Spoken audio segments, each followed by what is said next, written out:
When 17 civilizations were burned to ashes, when the most advanced technologies bowed before the darkness, the Council had one last choice: humanity. But they didn't send an army. They sent survivors. Old, broken, but carrying scars no machine could ever simulate. And when they struck, the galaxy finally understood. Peace is not a gift. Peace is something you bleed to reclaim. Ruins of civilization. The Grand Hall of the Galactic Council had never known such silence. Where once proud speeches echoed off the dome, only a cold stillness remained. Above, the shimmering emblems of 17 civilizations, now extinct, blinked faintly like digital ghosts caught between life and deletion. Voidborn. The name had become a curse. No one knew where they came from. There were no warnings, no negotiations, only one outcome: annihilation. In just 7 months, more than a dozen advanced species vanished without a trace. Their planets neither conquered nor colonized aid, were simply erased from the galactic map. Admiral Xander of the Arcturian Empire rose to his feet, his towering form casting long shadows beneath the Council's artificial starlight. His deep blue skin glistened under the cold illumination of the chamber's ceiling. As Supreme Commander of the Galactic Joint Forces, he was the voice the Council awaited yet feared. He crossed his arms over his chest, a gesture of despair in Arcturian culture. "We are out of time," he began, his voice low and dry. "The Voidborn are not an enemy. They are an extinction protocol. If we do not act now, there will be nothing left but ashes to remember." The chamber stirred with unease. Murmurs of dread rippled through the hall, but no one dared to deny the truth. It was undeniable. Every elite fleet had failed. The Voidborn adapted too fast, countered every strategy, shattered every defensive line. Artificial intelligences couldn't predict them. Classical tactics utterly obsolete. A representative from the Pelicidian species, renowned for their calmness, suddenly rose. Six-fingered hand slamming onto the obsidian stone table. 6 billion. That is how many lives we lost on Zephyr Prime. 6 billion souls. And the Council still remains silent? No answer came. Only questions lingered in the charged air. Why were the Voidborn attacking? What were they looking for? And most of all, how could they be stopped? Across the chamber, a Morai delegate floated in meditative trance. Their kind communicated through thought forms, not words. But even they, masters of logic and harmony, were mute. The Voidborn were not playing at war. They were enacting a function: total annihilation. Finally, Xanor spoke again. His voice now carried a sorrow deeper than hope. "There is one last path, a road we once swore never to walk. Hundreds of eyesights of all forms and colors turned to him. We must ask for help from the humans." The chamber erupted. Cries of protest thundered across the council floor. The Tauran Delegatea, hive-minded insectoid species, clicked its mandibles in rage. Humans? They've only been part of this council for less than 50 cycles. Their history is chaos war, savagery. "And perhaps," Xanor replied calmly, "that is exactly what we need. We have become too civilized, too predictable, too soft. The Voidborn consume us because we forgot how to be ruthless." A Morai thought form struck like lightning through the uproar. "And what will you ask of them? Their fleets? Their weapons? Number." Xanor's gaze swept across the room, locking eyes with one representative after another. "I did not call upon their young soldiers. I called upon something older, something darker." He paused, letting the silence settle like dust on ancient ruins. "I summoned the veterans." The atmosphere thickened. A chill of confusion spread across the room.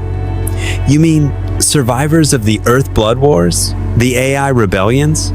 Those deemed too dangerous to even train modern troops?" A delegate stammered in disbelief. Xanor nodded slowly. "Exactly them." Far beyond the council chamber, the stars spun on in quiet rhythm. Another planet burned, and the last hope for the galaxy did not lie in advanced technology, nor in ethical algorithms. It lay buried in human memory, the forgotten call. The grand doors at the far end of the council hall opened slowly, ceremoniously, like an ancient rite being performed. Every eye turned toward them.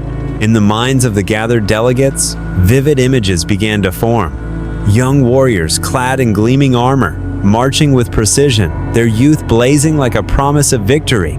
That was what they expected: spry human soldiers, quick on their feet, ready to die in wars they barely understood. But it was not those warriors who entered. A silver-haired woman stepped forward, slowly, her back slightly bent with age.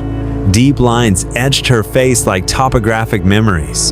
Behind her came 20 others, also gray-haired, also weathered, each moving with careful, deliberate steps. Some leaned on canes, some walked with a barely noticeable tremble. There was no armor, no advanced weaponry, only scars unseen but carved by time itself. Colonel Maria Hernandez, 78 years old, came to a halt in the center of the hall. She nodded respectfully, her gaze sharper, perhaps, than any blade, and far more defiant than her aging body suggested. "Thank you for coming, Colonel." Admiral Zanur stepped forward to greet her. "But we were expecting Earth's current military forces." Hernandez gave a faint smile and nod with her lips, but with her eyes. "You don't need young soldiers. You need people who know how to win. Wars that were never meant to be won." A man stepped up beside her. His white hair glinted like snow beneath the chamber lights. He didn't speak much, but there was a sturdiness to his posture that defied his years. "Colonel James Douglas," Hernandez introduced. "He commanded the defense of Mars during the Resource Wars." Another figure raised his hand in a precise, disciplined salute. "Commander Singh. He crushed the AI rebellion on Europa, now 82. And this," she motioned toward a petite woman holding a data console, "is Dr. Eleanor Chen, 75. She developed the quantum disruptor that ended the Third Pacific War." A wave of confusion swept through the chamber. Delegates exchanged uneasy glances. From the far corner, a Marai delegate tilted its head, projecting a mental broadcast, calm and cold. "You are too old to fight. What can you offer that our technologies cannot?" Hernandez's faint smile vanished. Her eyes became steel. Experience, ingenuity, and when necessary, ruthlessness. She stepped forward, letting her gaze sweep across the chamber like a storm front. "You've lived in peace for too long enough to forget that to survive, you must be willing to do what others dare not." Douglas nodded solemnly. "The Voidborn adapt because you fight by the book. They study, they mimic, they strike back. But they've never faced humans who don't play by the rules. We fight to live, period." A hush fell over the room. Suddenly, these cane-bearing elders no longer seemed like relics of the past. They were survivors. Living symbols of an era the galaxy had deliberately buried beneath treaties and sterile AI algorithm. They were the ghosts of blood-soaked history, and they had returned. Colonel Hernandez stepped forward and placed a data slate on the central table. The holographic surface flickered to life, revealing tactical maps, projected trajectories, and wargame simulations, plans already drawn. "Now then," she said, locking eyes with Admiral Zanur, "let's talk about how we're going to win this war." They arrived with scars. The ship Gaia's Remnant descended onto the Orlaxis orbital station like a ghost from another age.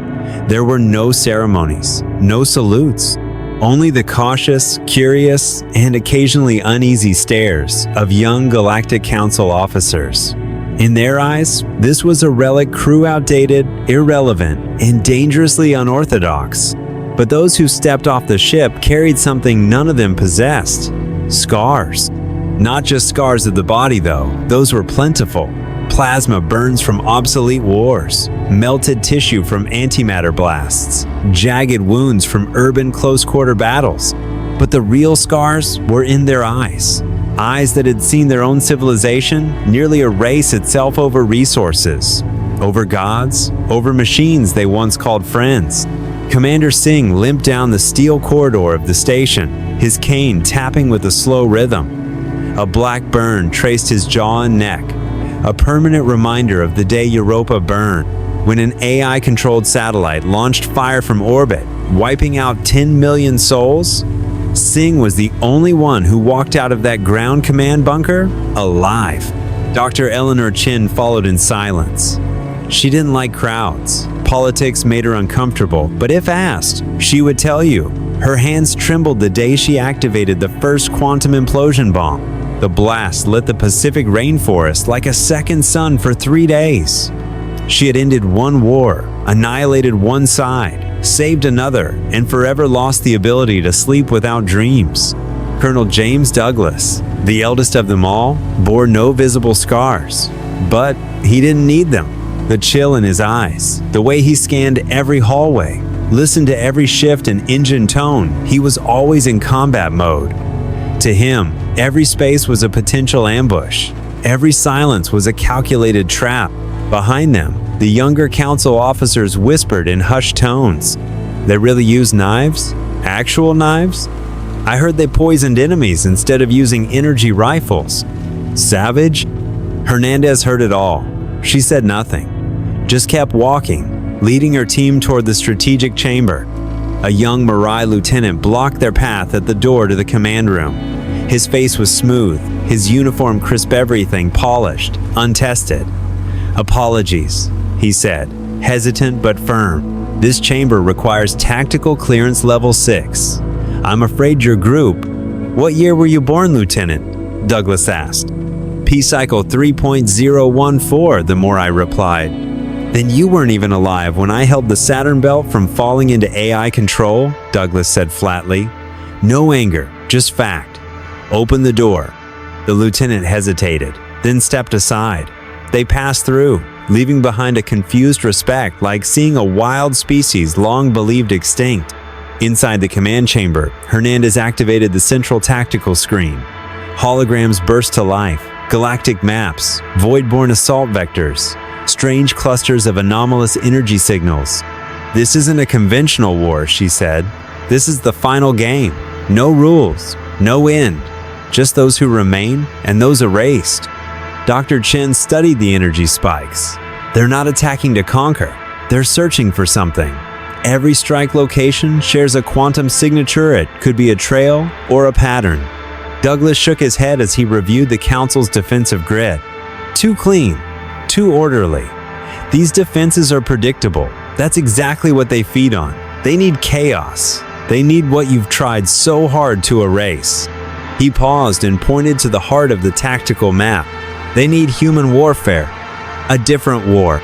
The Galactic Council convened an emergency session shortly after the Earth veterans reviewed the strategic data. The sterile white lights of the chamber did little to hide the anxiety in the eyes of its delegates. No one dared voice it aloud, but a single question pulsed in their minds. Have we just opened the gates for monsters? Admiral Zanur stood at the center of the hall, his gaze fixed on the silver-haired woman tapping her fingers on the command console. General Maria Hernandez met the weight of 100 alien stares with unsettling calm. She wasn't intimidated, she was accustomed to suspicion. A delegate from the Tauran Speciesa, hive-minded insectoid, race-buzzed with layered, vibrating resonance. "You are proposing to break the rules?" It wasn't a question, it was an accusation. "We're proposing survival," Hernandez replied, without a hint of apology. Colonel Douglas stepped forward, still leaning on his worn wooden cane. "You fight like this is a moral game. The Voidborn came to erase life itself. If you keep fighting by the rules of war, then you're just corpses with good intentions." A wave of protest surged across the hall. The Arcadian representative slammed the table. "You speak of undermining command structures, manipulating enemy psychology, even feigning death to launch ambushes. These are barbaric tactics." Dr. Chen calmly rose, laying a datapad on the center console. "Review the Voidborn engagements. They don't fight to win, they fight to learn. Every battle is reconnaissance. Every failure evolves them, and any logic-based tactic is copied and countered within hours." Silence fell as tactical simulations lit up the chamber. First, the Council's standard procedures, flawless, elegant, and tragically repetitive. Then, simulations drawn from humanity's past. Chaotic, non-linear, brutal. Commander Singh's voice cracked through the silence. "We fought sentient machines before.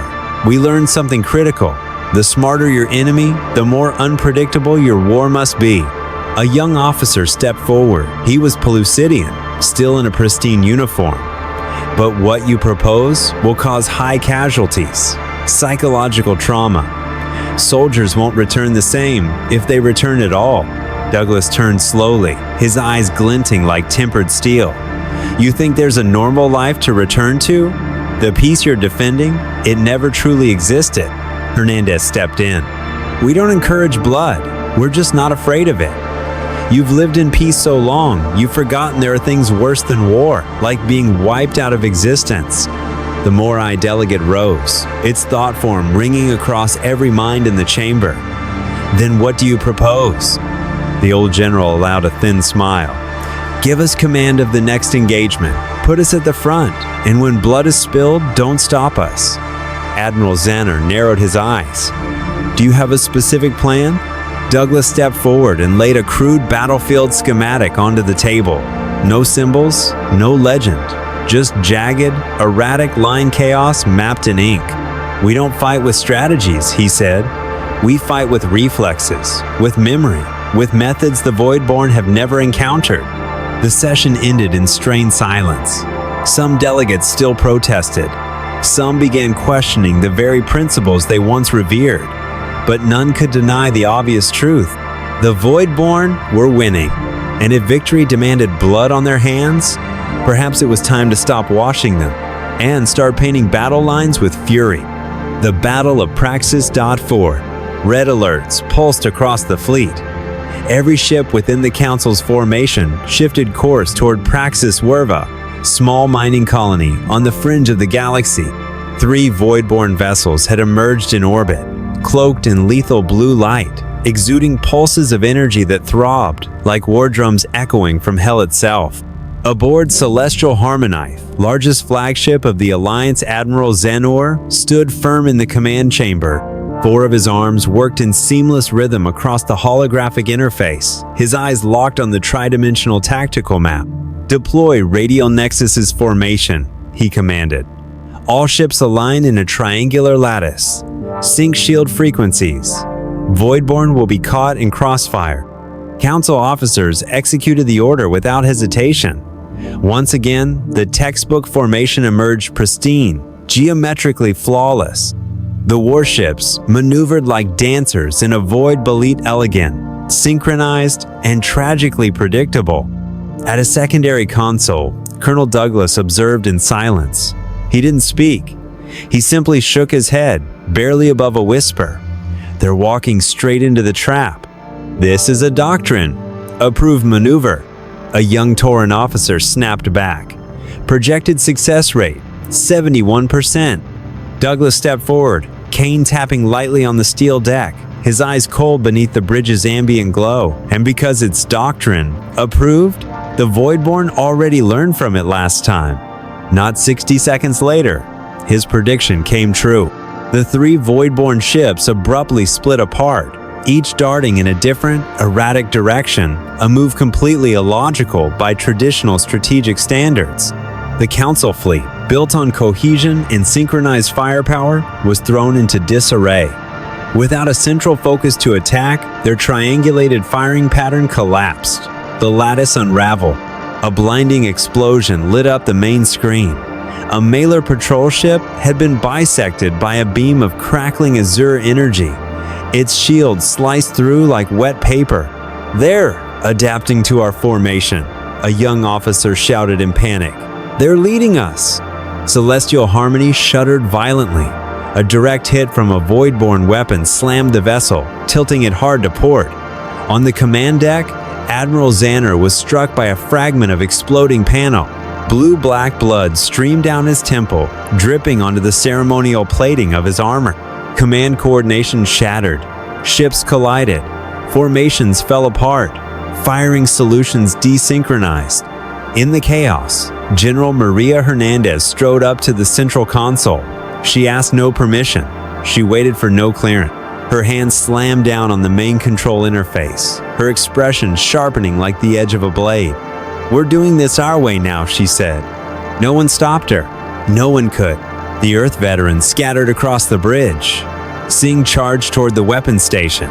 Chen dove into the auxiliary systems panel, rerouting power from life support backups below deck. Douglas climbed into the helm chair. He took a deep breath. His hands trembled with age, but the moment they touched the controls, they moved like muscle memory. "Remove all safeties," Singh barked. "I don't need protection. I need fire." A young officer protested. "That violates central battle protocols." "Voidborn don't give a damn about your protocols," Singh roared. Celestial Harmony began to move, but not strategically. It lunged. Douglas piloted the colossal ship like an ancient off-road jeep, looping, spiraling, jerking into sudden stops, then accelerating into violent reversals. No simulation could follow it. The ship wasn't dancing, it was thrashing. Chen began firing at dead space into zones with no visible enemies. A Morai officer nearly screamed in protest until one of her rounds detonated against a Voidborn vessel mid-cloak. It had been in stealth mode.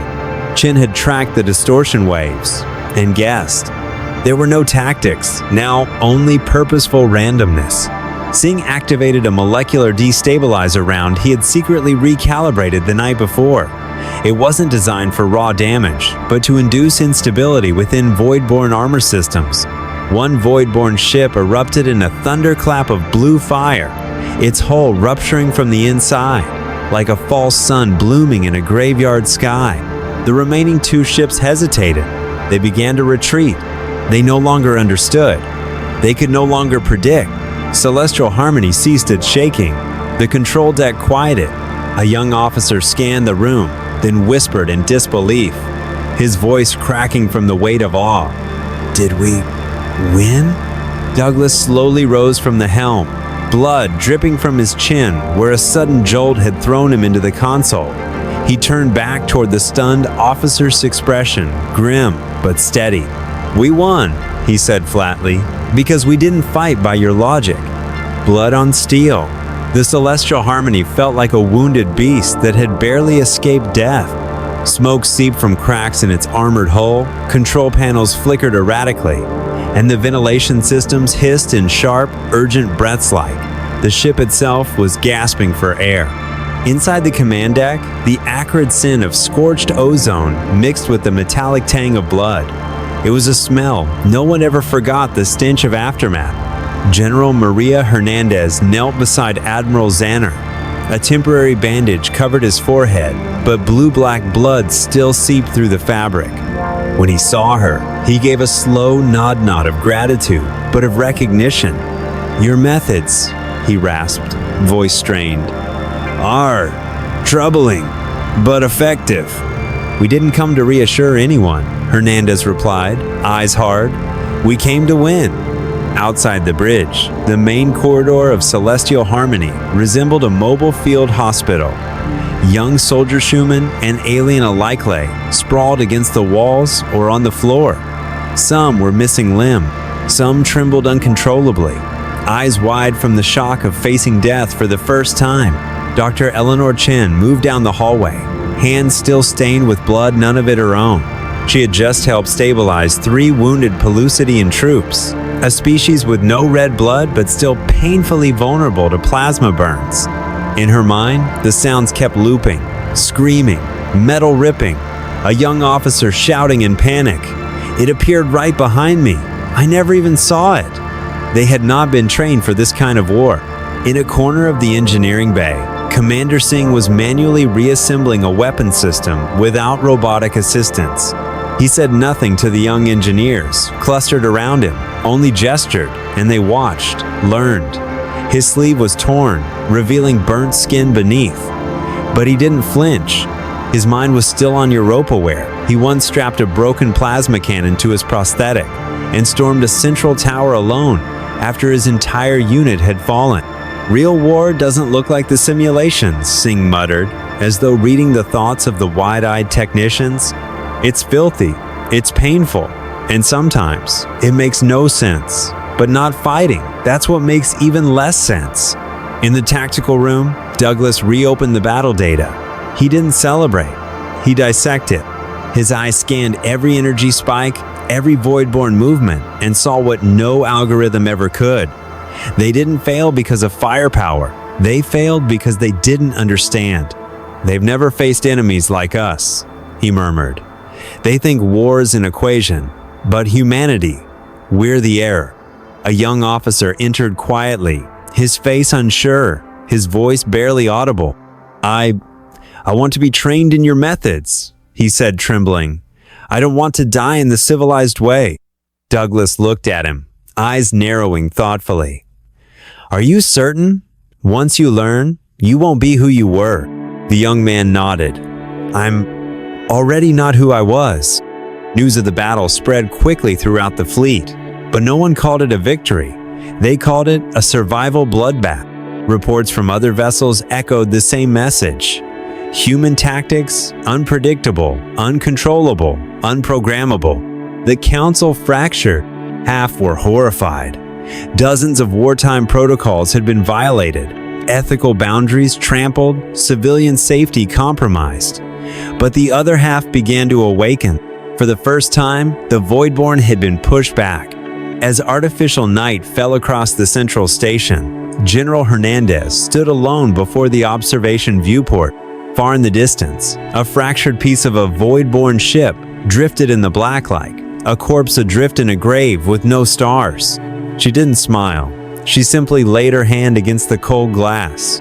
Once again, she whispered, we've colored peace with blood. After the Battle of Praxis 4, no one could deny the brutal efficiency of the humans. Internal council bulletins overflowed with reports of an unbelievable victory. Yet every line of praise was shadowed by lengthy citations of strategic and ethical violations. At Orbitron Command Station, a high-level private meeting was hastily convened. The Arcadian delegate, his pale waxen skin flushed with fury, slammed a translucent fist onto the obsidian conference table. "This must be stopped," he shouted. "They have desecrated the very foundation of our civilization. They've turned war into a blood-fueled frenzy, not a defensive order." Admiral Zanner, still bearing the bandages from his Praxis injuries, did not flinch. His gaze locked on the Arcadian with steady resolve. "And yet, they saved us," Zanner replied calmly. "Without them, Praxis IV would be a memory. Millions would be gone." The Morai delegate, silent until now, released a collective thought form into the minds of everyone present. The question is not how they won. The question is, why have we fallen so far that we required them at all? No one had an answer. While the upper echelon of the council argued behind sealed doors, something far more contagious was beginning to take root beneath Thema in the lower decks of the fleet, in the quiet corners of the barracks. Among the young officers, engineers, and soldiers of every species, those who had seen the veterans of Earth fight and survive. Aboard Celestial Harmony, in one of the auxiliary bays, a group of junior officers gathered to watch Commander Singh dismantle a standard-issue plasma rifle. But what he rebuilt was something entirely outside regulation. "The problem with this weapon," he said as his hands moved in a blur, "is that it's too loyal to stability. Remove the thermal limiters, increase compression output. Sure, it might explode debut, it might also kill a Voidborn with a single shot." A tan species engineer hesitated. "But if you remove the limiters, it violates every safety protocol." "In real war," Singh interrupted, fixing the young officer with a battle-hardened stare, "safety is a luxury, one you don't always get." In the medical wing, Dr. Chen taught field medics how to treat injuries using civilian supplies, no equipment, no surgical robots. Just pressure bandages, alcohol, and grit. A Pelucidian nurse gasped, tears in her eyes, as she watched Chen amputate an infected limb with only a sterile blade and shaking hands. "Where's the surgical chamber?" the nurse asked, overwhelmed. "There isn't one," Chen replied, focused. "What we have is a life, and life doesn't wait for perfect conditions." Back in the tactical planning room, Colonel Douglas had begun holding unofficial sessions. No announcements, no permissions. Just 12 soldiers from 7 different races sitting cross-legged on the floor like children listening to legends. But these were no fairy tales. He spoke of Earth's forgotten wars of battles fought in dead zones, where communications failed and instincts reigned. Of the fog-heavy jungles of the Amazon, where enemies were shadows in the mist. Of the Pacific, where human submarines rammed each other in confusion tactics to throw off AI tracking. Real war, he told them, teaches nothing. There are no lessons, only reflexes, intuition, and the willingness to do what no one else dares. A young Morai officer rose. "I don't want to learn how to fight," she said. "I want to learn how to think like that." Word spread. Some senior officers ignored it, called it emotional theater, a trauma response. But one man did not look away the Arcadian delegate. He stormed into the engineering bay with a security squad, interrupting a training session where young soldiers were learning to disable fleet standard navigation protocols to avoid void-borne sensor traps. Before he could speak, a young Pelusidian lieutenant stepped forward. "I lost my entire family in the last attack," she said. "I don't believe in the council anymore. I believe in them. They lived, and I want to learn how to live too." The others rose without prompting, without hesitation. They stood beside the very veterans once dismissed as obsolete and chose their side. The Arcadian backed away, words caught in his throat. The atmosphere had changed. This was no longer protest. It was the spark of resistance. Thermop, the ship of those who do not kneel, the council finally reached a decision. 5 decommissioned ships obsolete, battered, and long unfit for regulation, standard warfare would be handed over to the Earth veterans. No one called it empowerment. They called it a temporary appeasement, a polite way of saying reluctant compliance. When the humans entered the hangar bay, where the 5 ships lay dormant in shadow, most council officers quietly expected disappointment. The hulls were scratched and pitted, engines outdated, control panels rusted with time. There were no strategic AIs, no automated quantum weapon Renat, even grav-dampened seats. Colonel Douglas was the first to speak. He stood before the largest of the 5 ships, placed a hand on its scarred metal skin, and looked at it as if peering through time. "Perfect," he said. A council officer blinked in confusion. "Perfect? Sir, this vessel was stripped for training equipment years ago." Douglas tapped the hull gently, the sound echoing like an ancient drum. "New ships are fine, but old ones have memory. And when you go to war, you need a ship with a soul." They named the largest ship Thermop. When a young officer asked why, Douglas gave a short reply. "An ancient battle. A small group held back a massive army. They all died. But because of them, their people lived." No one said anything more. Thermop wasn't upgraded to current standards. Instead, it was torn apart and rebuilt from the inside out. Commander Singh led the engineering overhaul. He stripped out the navigation AI, replacing it with a mechanical system slower but unhackable. He dismantled the officer quarters, converting them into backup energy bays. "When the ammo's gone," he said, "anyone still clinging to a warm bed is just a live target." Dr. Chen rebuilt the entire medical bayna with automation, but with manual tools, reinforced hand stabilization gear, and portable emergency pods lined with synthetic, self-sanitizing materials. She also requisitioned storage space for low-dose hallucinogens intended to disrupt void-borne emotional wave pattern. "I thought they were energy-based entities," a technician questioned.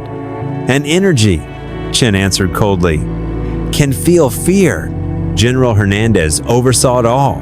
She didn't shout orders. Her presence alone was command enough. Under her watch, every corner of the ship was reshaped not by blueprint, not by doctrine, but by the weight of hundreds of human wars. They weren't rebuilding a warship. They were resurrecting a soul. And Thermop began to breathe again. News spread through the fleet like a fault line cracking open. Young officers arrived not for inspection, but to volunteer. They resigned from their posts, left their pristine cruisers, withdrew from official ranks just to fight aboard a ship deemed obsolete. A young Marai lieutenant said, "I want to learn not just how to survive, but how to win." A Tan engineer added. They don't need technology to fight. They need Usto-forged scrap into steel. The Arcadian delegate exploded with fury, calling for immediate supply cuts and the revocation of operational rights. But Admiral Xander stood before the council and blocked the motion. They may be building something dangerous, he said gravely, but I've seen with my own eyes. Sometimes danger is the last shape hope can take. Serena Marai, ethics observer, assigned to monitor the humans, continued recording everything. Every non-regulated adjustment, every minor violation left undocumented. But the more she observed, the quieter she became, because what she witnessed couldn't be labeled right or wrong. Thermop was no longer just a ship. It was a declaration, a symbol of what the Council had long forgotten. That war is not a polished performance, but the unyielding will of those who refuse to kneel. The battle at the Emerald Nebula. All eyes within the Galactic Council were fixed on Centauri Prime. Intelligence reports confirmed it. A Voidborn fleet was amassing near the most densely populated planetary system in the central region. 6 billion lives non-negotiable. Admiral Zanur immediately mobilized the entire main fleet. Over 300 warships deployed into a spiraling, concentric, defensive formation. Every strategic AI was activated. Every simulated battle protocol engaged. The Council would not repeat the failure of Praxis 4, but General Maria Hernandez didn't believe any of it. Aboard the Thermop, in its tactical chamber, she studied the energy map knot, the filtered projections processed by algorithms, but raw, distorted, unpredictable data. Dr. Chen and Commander Singh stood beside her, scanning signal anomalies from long-range border collectors. This doesn't add up, Hernandez muttered. They want us to think Centauri is the target. Douglas nodded grimly. Classic misdirection. When your enemy can read your strategy, you have no strategy left. They don't want the population, Chen added. They want energy, specifically unstable quantum fluctuations. The same type we've detected in the Emerald Nebula. The Emerald Nebula, a desolate region of irradiated space. No colonies, no clear strategic value, abandoned long ago. But Chen's raw data revealed something strange. The energy structure in the nebula matched the residual quantum patterns observed after every Voidborn attack. It might be what they were harvesting, or worse, activating. I don't need the Council's permission, Hernandez said flatly. We're going. The observing officer recoiled. That's a direct violation of fleet protocol. It could be considered mutiny. Douglas chuckled darkly. We're too old to care. Die by the book or survive by instinct? Thermop, along with the other 4 repurposed vessels, launched like spears into the void.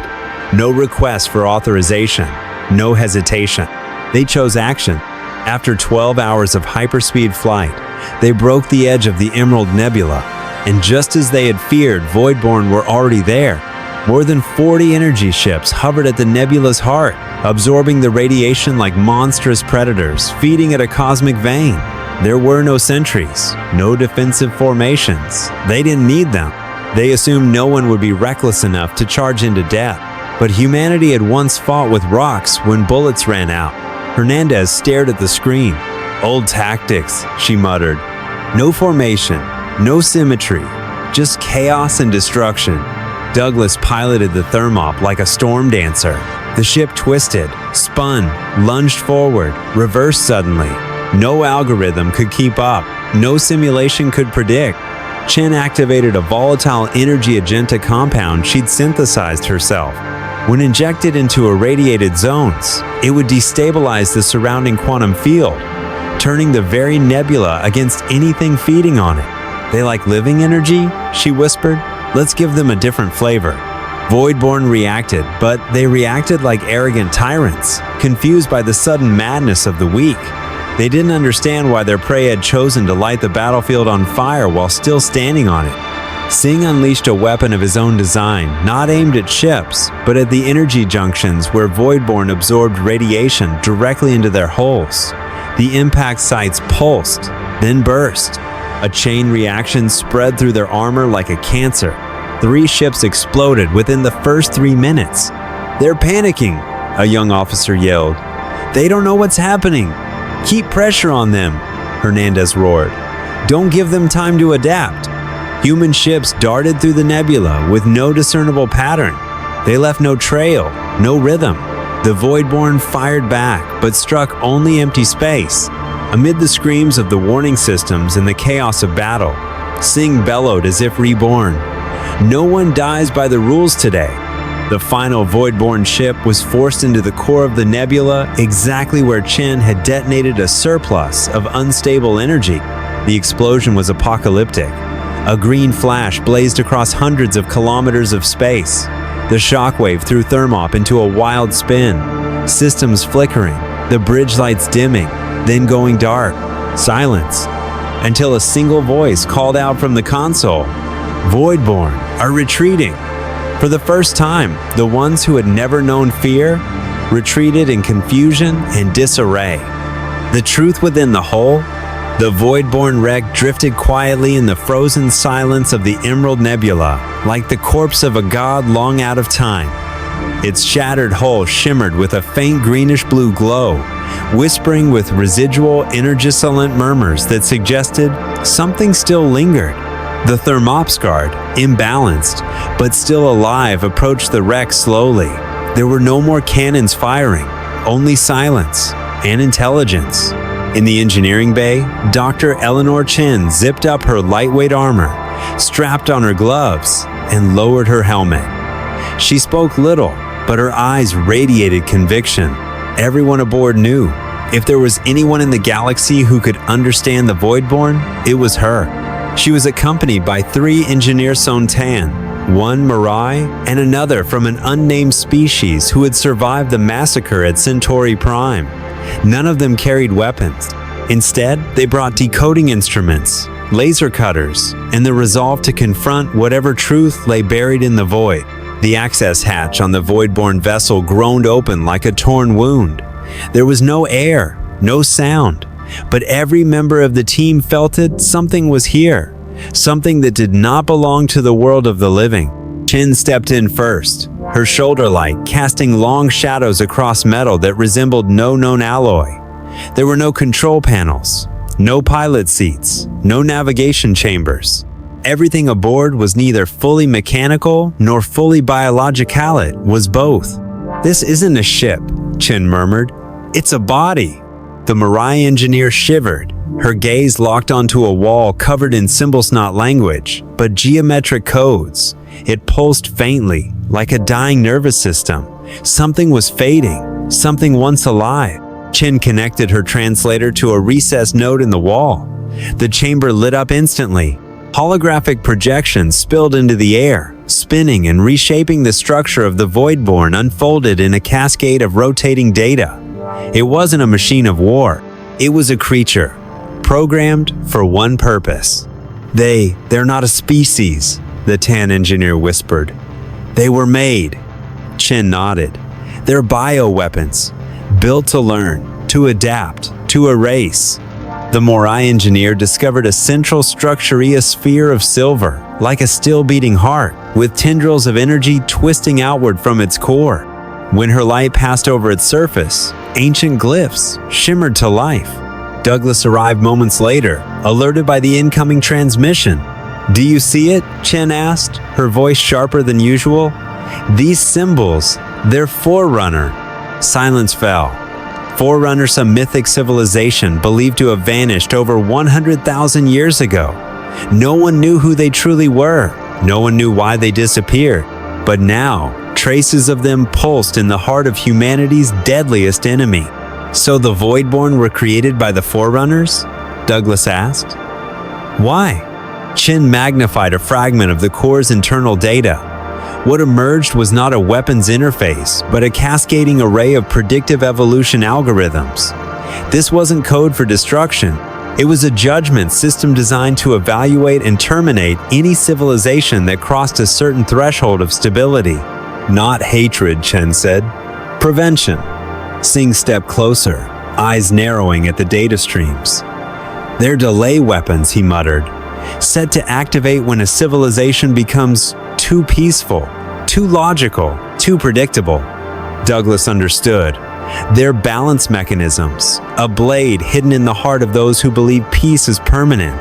Chin looked up at him. The council built a utopia, but that utopia became the perfect target and ecosystem. Too clean, too safe, too scripted. The Voidborn came not because we were weak, but because we had nothing left to teach them but how to end perfection. Back aboard Thermop, General Hernandez listened to the report in silence. She showed no emotion, no reaction. She simply stood at the window, gazing into the starless void where the Voidborn once reigned.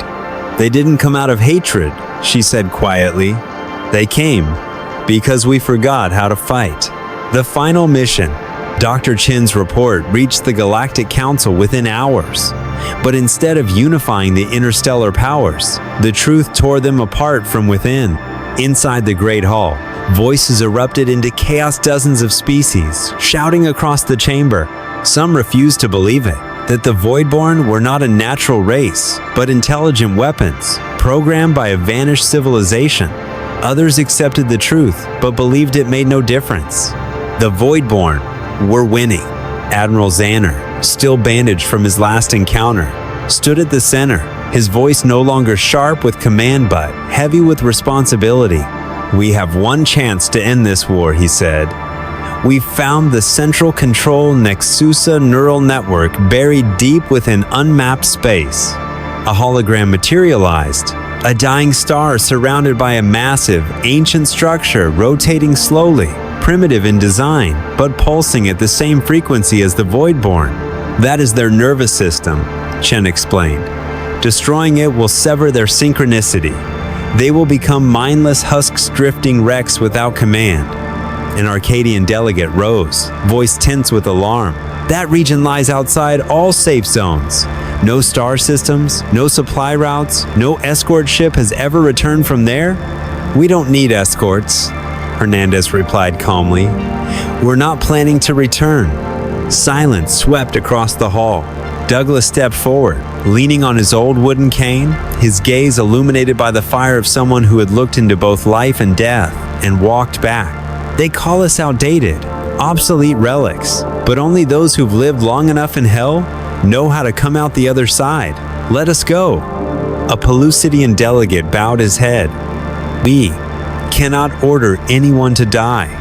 Then don't order us, Singh replied. Just don't stand in our way. The council refused to authorize the mission. They feared the loss of more ships, feared the growing number of young officers abandoning protocol to follow the Earthborn veterans. But as night fell over Galactic Command, something subtle began to shift. The young officers began to leave their posts, one by one, in small groups, quietly, without resignation letters. They carried knowledge, tools, and courage and made their way to the 5 aging ships under the veterans' command. Thermop was the first to light up.